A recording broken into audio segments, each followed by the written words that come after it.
হ্যাঁ, আমরা না ব্যাঙ্গালোরে নিমহ্যান্সে ট্রিটমেন্টের জন্য গিয়েছিলাম। আমরা ব্যাঙ্গালোর এয়ারপোর্ট থেকে আমরা এই পথ ধরে খুব সুন্দর একটা পরিবেশের মধ্যে দিয়ে আমরা গেলাম।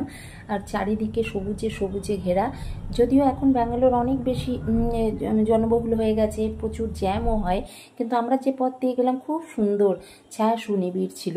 আমরা নিমহ্যান্সের পাশেই একটা হোটেলে আমরা উঠেছিলাম। হোটেলটার নাম হচ্ছে দ্য পরচিন।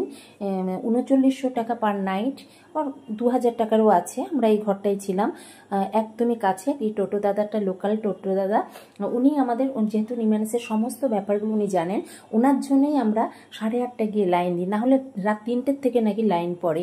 আমরা তারপরে সিস্টেমে ঢুকে গেলাম 8:30 গিয়ে। সিস্টেমটা এত সুন্দর যে আমাদের 3টে ডাক্তার পরপর দেখলেন। আমাদের অত ক্রিটিক্যাল ব্যাপার ছিল না, তাই আমাদের একটু অপেক্ষা করতে হয়েছে। ওরা প্রায়োরিটি দেয় যার বেশি সমস্যা থাকে। ভীষণ সুন্দর একটা মানে সিস্টেমের মধ্যে দিয়ে এক একজন ডাক্তার আমাদের 40-45 মিনিট করে দেখেছেন। আমরা এত স্যাটিসফাই, 200 টাকার টিকিটে 3টে ডাক্তার। এমআরআই করতে দিয়েছিল। আমাদের দুর্ভাগ্য যে আমাদের একটু ছুটির দিন পড়ে যায়, সোমবার, আর আমরা দেখাতে পারিনি। মানে এখানকার ডাক্তার সোমবার দেখলে আবার পরের সোমবার, এটা আমরা বুঝতে পারিনি। যার জন্য আমরা ওই সিডিটা কালেক্ট করে নিয়ে সোজা চলে যাই আমরা কাছাকাছি একটা সেন্ট জোনস হসপিটালে। সেই সেন্ট জোনস হসপিটাল কিন্তু ভীষণ সুন্দর পরিচ্ছন্ন একটা হসপিটাল, যেখানে 300 টাকা দিয়ে টিকিট করে, ওখানে আয়ুষ্মান ভারতে করে দিল, কার্ড করে দিল। যদিও আমাদের লাগেনি, কিন্তু আমরা ওখান থেকে সুপার স্পেশালিটি ডক্টরকেও মানে দেখালাম, সেটা 800 টাকা। আবার ভিডিও কলে পরবর্তীকালে তাদের সাথে কথা বলা যাবে। এখানে ফুড কোর্টেরও ব্যবস্থা, মানে এত সুন্দর খাওয়া দাওয়া। 15 টাকায় চা কফি ভাবা যায় না। তারপরে বিভিন্ন রকম সাউথ ইন্ডিয়ান খাবার টাবারও। আর মনে হচ্ছিল যে এখানে আমরা হসপিটালে আসেন, কোনো বেড়ানোর জায়গায় এসেছি। ডাক্তাররা মানে আন্তরিক, যে মনে হচ্ছে আমারই ঘরের কেউ।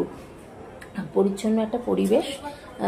সারাদিন আমরা এখানেই কাটিয়ে, ডাক্তার টেস্ট ছিল কিছু, সব কিছু করে ডাক্তার দেখিয়ে আমরা বিকেলের দিকে আবার ফিরে আসি। এখানে ওষুধপত্র সবেরই ব্যবস্থা আছে, কোথায় কখন ডাক্তাররা বসেন সেগুলো সব লেখা আছে। সিস্টেমের মধ্যে দিয়ে সব কিছু হচ্ছে। আমরা বেশ স্যাটিসফাইড যে আমরা এই যে ডক্টর, ওনার মনে হচ্ছে যেন একদম আন্তরিক, আমার ঘরেরই কেউ। তারপরে সারাদিন আমরা ট্রিটমেন্ট করিয়ে, ওষুধ কিনে, সব কিছু করে আমরা আবার আমাদের হোটেলের উদ্দেশ্যে রওনা হই। আমাদের এই যাত্রাপথটা কিন্তু শুধুমাত্র ট্রিটমেন্টের জন্য ছিল না, মনে হচ্ছিল যেন আমরা কোথাও একটা বেরিয়ে আমরা ফিরলাম। খুবই ভালো লাগলো।